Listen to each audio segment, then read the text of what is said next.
Welcome back, everyone. Today, we're diving into a genuinely chilling piece of local folklore, the Kamal Wadi Well mystery. In this explainer, we are going to dissect a really dark tale about a mother's grief, a missing son, and a very real supernatural entity. We're going to see exactly how these old stories were engineered to serve as absolutely terrifying cautionary tales. Let's kick off this dark narrative with a pretty terrifying quote. Every help has a price. Now, as we'll see, these exact words end up sealing our protagonist's fate, and they perfectly demonstrate a classic rule in folklore. Supernatural favors always come with a deadly catch. It's wild how this single sentence takes what looks like basic rural hospitality and turns it into a deadly trap. So, what really happened at the old Kamalawadi well?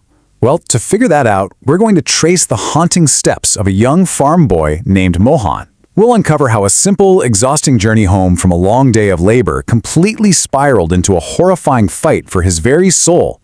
Let's take a look at how this story unfolds. Section 1. The Mother's Long Wait. Now, our story doesn't actually anchor itself with the monster right away, but rather in the deep sorrow of Savitri, a mother who has been desperately searching for her son. You see, after Mohan's father passed away, the young man took over the family farm, promising to shoulder the burden. But then, out of nowhere, he simply vanished. For 4 agonizing days and nights, Savitri just waited. People in the village were gossiping, right? They were claiming Mohan had just abandoned her for an easier life in the city. But she completely refused to believe it. She spent her days searching the village and her nights cooking his favorite food, keeping a solitary lamp lit at the door, just hoping against hope that he'd come back. Then, in the dead silence of that 4th night, something actually happens. The quiet is broken by the sound of creaking slippers coming up to the house. The door opens, and Mohan finally appears. He's wearing his old dhoti kurta, but he looks unnaturally pale, completely drained, and just utterly exhausted. He sits down, ravenous, and begs his mother for food. It is such a classic horror trope, that unnatural midnight return that gives you a false sense of relief right before the real terror sets in. Section 2. Journey to Kamalwadi. As Mohan is practically inhaling the rotis and vegetables Savitri prepared, he starts to explain where he's been, which shifts our timeline backwards. He tells her he didn't run away to the city at all. He had actually gone to collect his wages after a grueling workday at Keshav Kaka's farm over in the neighboring village. And this is a perfect example of how one desperate situation can lead to a really fateful decision. By sunset, his water bottle was completely empty on that long jungle road.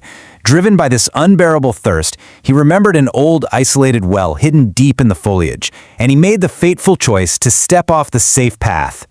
When he finally gets there, the environment itself is basically screaming at him to turn back. He noticed the well was totally obscured by plum trees, the ledge was coated in this thick green moss, and the water inside was unnaturally black. It was like the night itself had just dissolved right into it. Plus, there was this sudden, breathtaking chill in the air. But, as we often see in these cautionary tales, his thirst was just so overpowering that it forced him to ignore all of his own survival instincts. Section 3. Encounter at the well. It's right here, in the gathering dark and the chilling silence, that Mohan realizes he is definitely not alone. Sitting slightly off to the side is a dusty 50-year-old man. He looks just like a fellow farmer returning from the fields, but he's wearing this highly unsettling, cold smile. Now, what is really interesting about this is the dramatic irony. We, the audience, understand exactly what he is facing here. It's a kabis, which is a malevolent spirit known in local lore to haunt isolated spots and trick exhausted travelers. But Mohan, he merely sees a helpful farmer. He has absolutely no idea he just walked directly into a predator's trap. It's kind of funny how monsters in folklore never actually introduce themselves until it's way too late. This entity is a master manipulator. It completely plays on Mohan's vulnerability through deception. While Mohan thinks he's seeing a kind stranger drawing fresh water with an old iron bucket, the grim reality is so much darker. When Mohan eagerly takes a drink, he notices the water tastes faintly of mud and bitterness, and that right there is a subtle, physical clue in folklore that you are consuming something from the spirit world, and that something is terribly, terribly wrong. Section 4. The terrifying truth. Despite the bitter water, Mohan just sits there and makes mundane conversation with the stranger about his family and farming in Kamalwadi. But this seemingly harmless banter takes a super dark turn when the stranger casually asks Mohan if he happens to have any chewing tobacco. And this is exactly how the trap closes on him. In folklore, making a physical exchange, like giving away tobacco, often acts as this unwritten contract that grants a spirit power over you. So the stranger asks, Mohan generously hands over his small pouch, the stranger places the tobacco in his palm, and then bam! He forcefully claps his hands together with a startling sound, throwing the powder into his mouth. With that single clap, the illusion just completely drops. The helpful farmer instantly morphs into the monstrous Khabis. His face turns pitch black, his teeth sharpen and protrude out, and his eyes begin to literally glow like red fire. This unnatural laughter starts echoing through the jungle. He grabs Mohan's arm with an iron-like grip and declares that anyone who sits and talks at this well forfeits their life to him. He then starts dragging a helpless, screaming Mohan right toward that black water. Section 5. The Aftermath. The very moment Mohan is dragged to the edge of the well, we snap instantly back to the present timeline.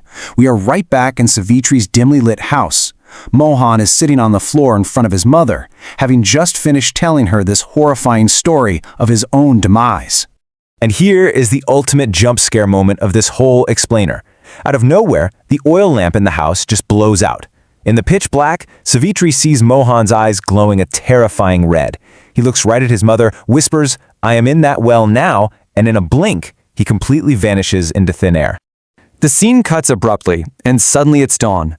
Savitri jolts awake on her cot, just drenched in sweat.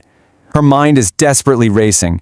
She wants so badly to believe that the midnight return, the story of the well, and that terrifying disappearance were all just some stress-induced nightmare.